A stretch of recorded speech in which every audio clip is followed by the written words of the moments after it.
3兆美元就这样打了水漂。这位新加坡前外交官、著名学者马凯硕在镜头前说出了让整个西方世界都不敢正视的真相。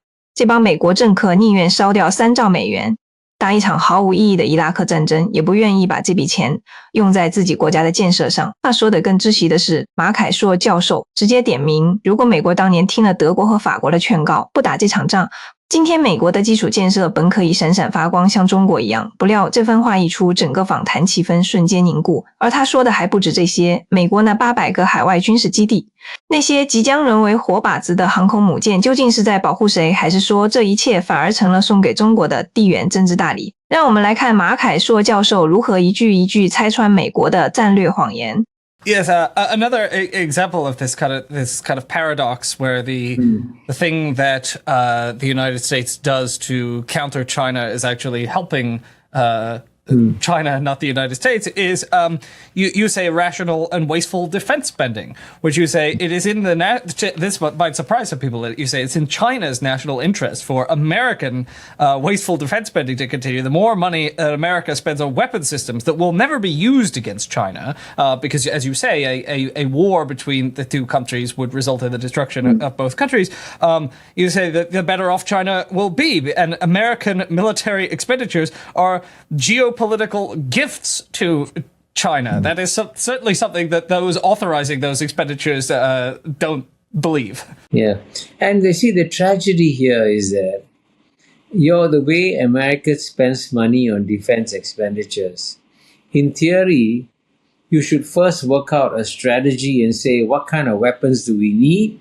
And then you work backwards and say, okay, in this new strategic environment, maybe instead of piloted jets, we need pilotless jets, because drones today are as good as piloted jets. You spend so much money in an aircraft trying to protect the body of the pilot, but once you have a pilotless jet, everything is much cheaper, and you don't, and the planes can go faster. They don't have to worry about the human body in there.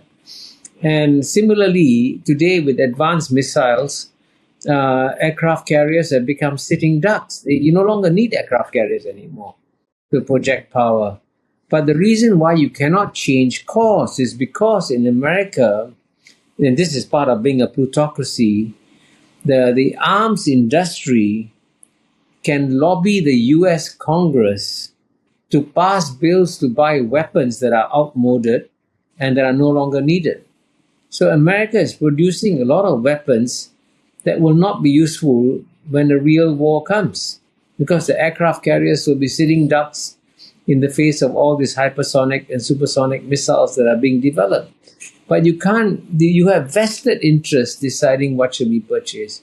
But if you do a zero-based thing, you can actually defend the United States much more effectively with half the budget or 1/4 of the budget with much more effective weapons. But of course, the large part of the military-industrial complex will complain, and then they'll go to Congress, and you won't be able to arrive at a rational decision. So in that sense, it is not China that is distorting your defense expenditures. It's the American political system that is preventing the United States from having rational defense policies. We've been talking here about how the United States policy towards China is ultimately irrational and self-defeating and pseudo-Machiavellian, without actually thinking sensibly about what is in the interests of this country. But it's not the only example that you give of self-defeating Western policy. Just opening up your book here has the West lost it. You'd say you have a section, Strategic Errors, Islam, Russia, and Meddling in World Affairs, and you make a series of arguments there that, for example, the United States treatment of Russia after the Cold War actually led to the rise of Putin, which was preventable, and that the United States, through its disastrous wars in the Middle East, has created, in many sense, or exacerbated the problems that supposedly we are trying to solve. Yeah, I mean, certainly the Iraq war was completely unnecessary. Completely unnecessary. I mean, you spend $3 trillion of blood and treasure, and at the end of the day, delivered a broken state in which is not safe for Americans to live in. Right? And similarly, by the way, the removal of Gaddafi was a huge mistake, especially for the Europeans, because Gaddafi was acting like the cock in the bottle, preventing a surge of migrants from Africa towards Europe. But as soon as Gaddafi was removed, the floodgates opened up. So it's not in their interest. So it's important to do a rational calculation of where your interests lie.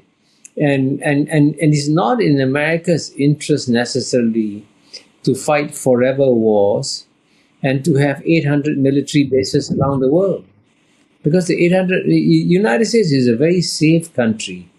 You're protected by two wonderful, huge oceans, and you're protected by Canada and Mexico.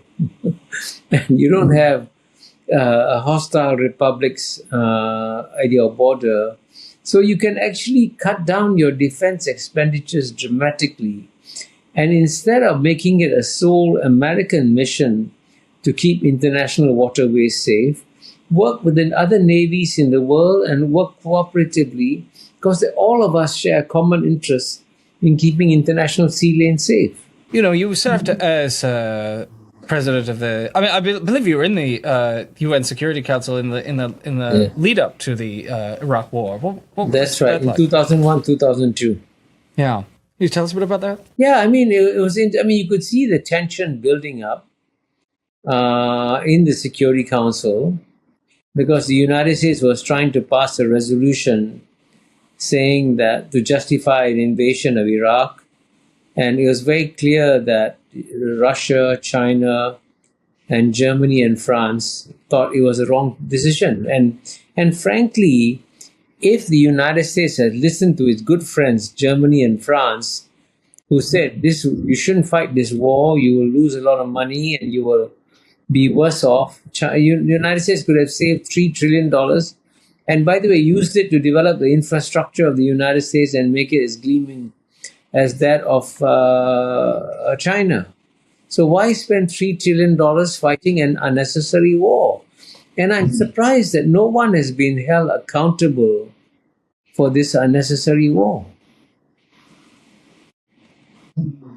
And I should also mention that I'm making these points because I actually believe that the United States can become, once again, a very strong country. And the goal of all my prescriptions is not to weaken the United States, but to strengthen the United States and to make it a more effective actor in a complex world environment. 看完这场对话，我第一个反应不是解气，而是一种说不出的心酸，因为说这番话的不是中国人，不是俄罗斯人，是新加坡前驻联合国大使，是写出西方输了吗的马凯硕教授，是一位用英文在西方主流媒体发声，被西方学术界公认的顶尖战略学者，就连他都忍不住说出这句话：美国本可以像中国一样闪闪发光。这就是我们今天要聊的核心，不是中国有多好，而是他们本可以更好，却偏偏选了最坏的路。心理学和社会学上有一个概念叫做路径依赖，说的是一个系统一旦走上某条路，即使这条路是错的，它也会因为既得利益者的主力很难掉头回头。美国的军工复合体就是这个路径依赖的最典型样本。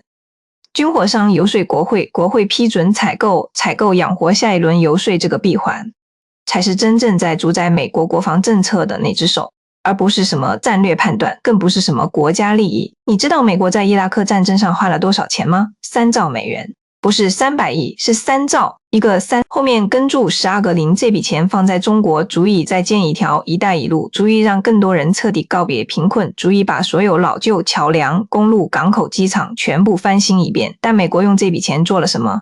打出了一个四分五裂的伊拉克，一个没有人被追究责任的烂摊子，一个让士兵流血、让军火商发财的无底洞。马凯硕教授说得更讽刺，美国越是把钱砸在过时的武器上，对中国就越有利，因为一旦真正的冲突爆发，那些航空母舰在高超音速导弹面前，不过是一群等待被命中的活靶子。这让我想到一个很贴切的比喻，就好像一个坐拥广阔田地的富家子弟，每天不去耕种，却把家底全用来雇打手、买刀枪，四处惹是生非，到头来一回头发现邻居早已把地种得丰衣足食，自家庭院却荒草丛生。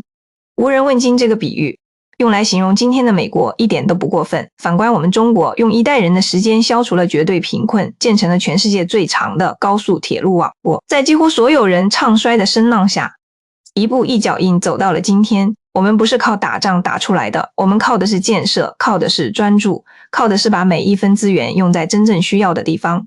马凯硕教授说的那句话，值得每一个中国人记住。美国本可以把那3兆美元用来让自己的基础建设像中国一样闪闪发光，这不是中国人说的，这是一个新加坡人在西方的镜头前用英文对整个世界说出口的。